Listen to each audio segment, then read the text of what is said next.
my name is Laure, and I usually make content around filmmaking, storytelling. I also even occasionally write poetry. I wanted to take you through my monthly favorites, so I'll be talking to you about some of my favorite TV shows, artists, experiences that I've had during the month of February. First up is TV shows. I have been watching a TV show, only starting, but I like it so far. It's called Dreaming Whilst Black, and it follows Coleen, a young British Jamaican film graduate who works in a recruitment agency. He obviously was dreaming of being a director.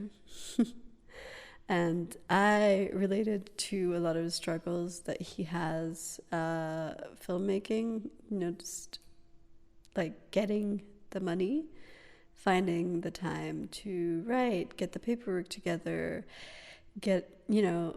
figure out any way possible to raise money for this movie that you want to make.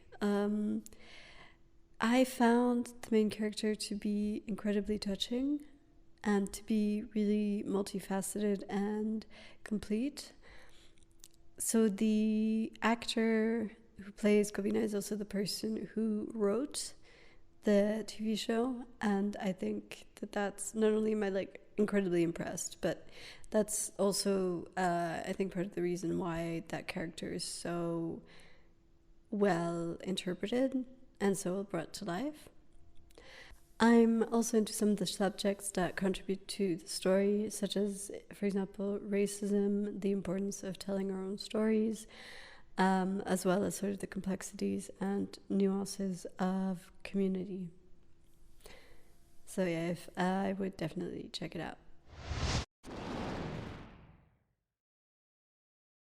Some of my favorite experiences that I've had included watching this gorgeous sunset from my friend's new apartment window, getting to see this view at golden hour with a friend over tea as we're discussing our movie, going skiing. Also, didn't think I was going to do that this year, but apparently I did.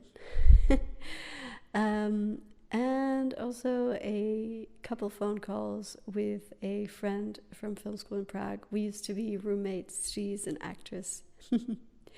And she suggested that we make the conscious decision to schedule in time for calls.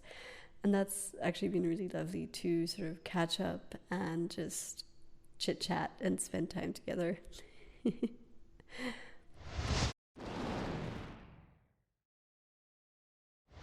Next, I want to move on to YouTubers. So Sonya Akulshina is a YouTuber that I've just recently been introduced to. She makes these beautifully aesthetic, cinematic, kind of short movies, I guess. Imagine if Sofia Coppola and Wes Anderson had a really, really aesthetic baby. That's the only way that I could describe the filmmaking. The series that I first saw from her is questions that I ask myself in my 20s. The next YouTuber I want to talk about is Riza, and she's someone that I've looked up to for quite a while now. So technically she's not like a February favorite. I've discovered her a while ago. Her YouTube handle is Life of Riza, and she makes these really, really beautiful cinematic vlogs that are really, really well produced. And she gives some great sort of tips and advice for filmmaking in particular, but also just for life in general. I've really, really been looking forward to watching her content. I would definitely check her out.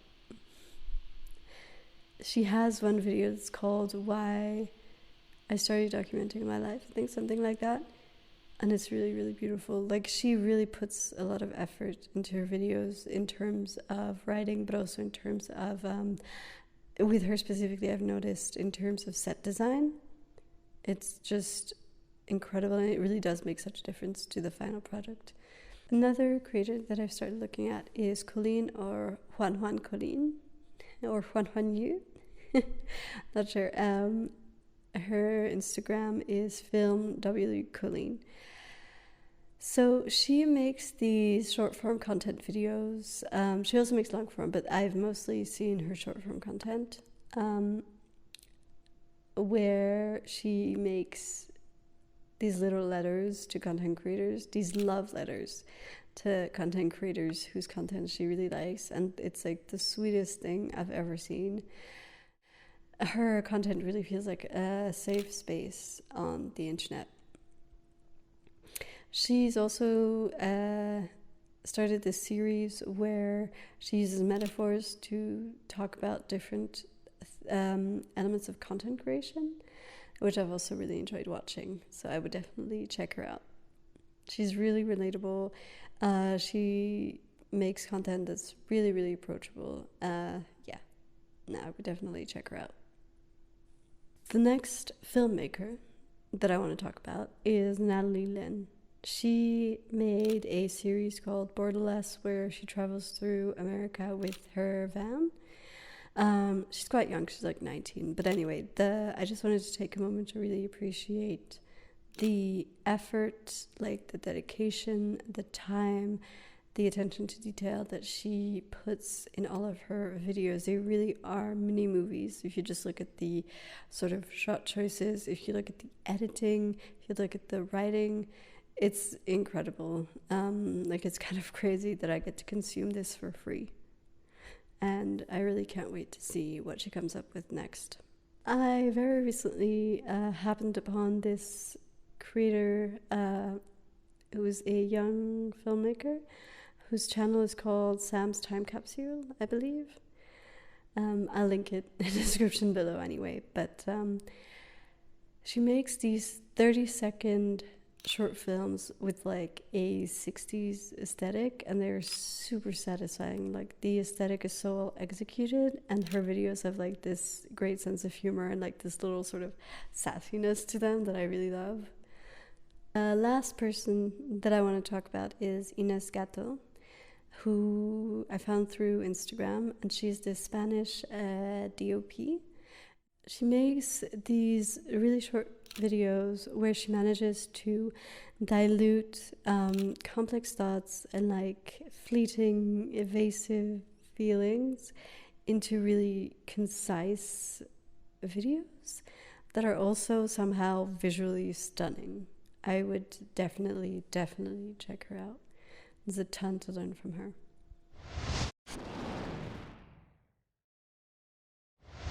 In terms of music, I don't have a lot to say, but I was introduced by a 10-year-old girl to this German musician, singer called Ayliva. And I've been listening to her song Deine Schuld on repeat. It's about, the theme of the song relates to domestic violence, but I wouldn't let that deter me from listening to that song. It's a very catchy song. I've been listening to it on repeat, and there's a lot of emotion and intention behind it that I find really beautiful. So, alles deine Schuld von Anfang an.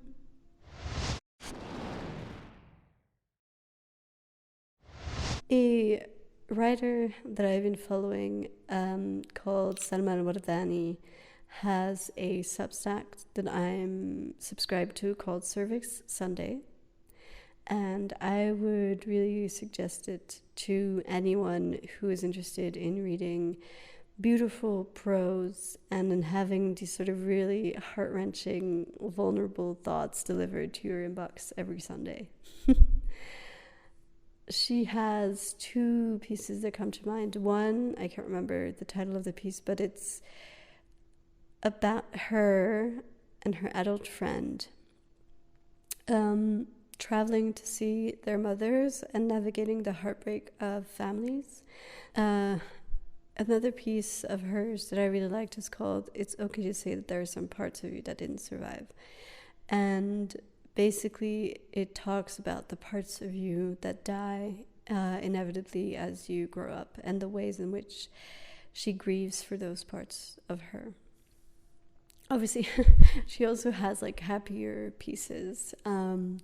They just don't come to mind right now. She also wrote the book These Impossible Things, about 3 Muslim women navigating life, friendship, relationships in England. And you follow them through a couple of years of their lives, and it's a beautiful, beautiful book. She is a poet. I forgot to mention that. So her writing is just really. There are phrases in that book that left me with my mouth hanging wide open, like truly floored me. It is sometimes like a hard read because it does deal with topics, for example, of sexual violence, but it's done in a very respectful way. It's done in a very tasteful way, and it opened my eyes to a perspective that I wouldn't necessarily have had access to otherwise. So I would highly, highly, highly recommend that if you want to read a beautiful piece of prose, if you want to read a novel that will make you fucking cry and then bring you back together.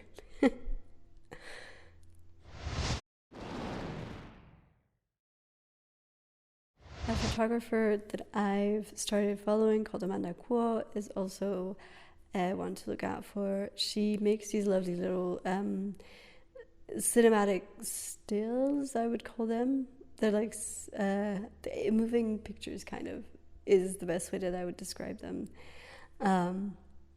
She also gives great sort of tips and tricks for photo shoots that are really accessible.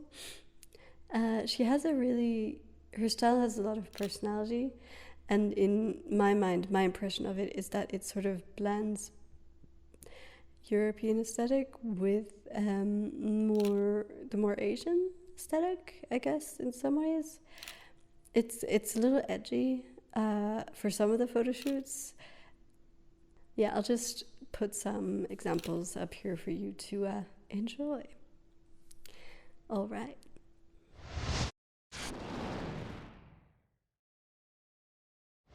The artist Sina Simbürger is also someone that I've been admiring on Instagram for a little bit now. She has this piece called The God of Everything that I find stunning. I will just put stills on the screen here so that you can enjoy. I mean, just look at that line work, at that composition, at the details and the effort that took. She blends really beautifully written word with illustration, and her storytelling is amazing. It is so thoughtful and emotional and beautiful. I don't know how she does it. Even her sketchbook, I've also seen her other work, and it's just as amazing. I just wanted to show also her color work here. She's incredible. All right, that's all for me. Feel free to share in the comments which artists, which novels, which things that have hit your eyeballs and inspired you. Let me know. I love to be inspired, and I find other artists to be incredibly inspiring. Bye-bye.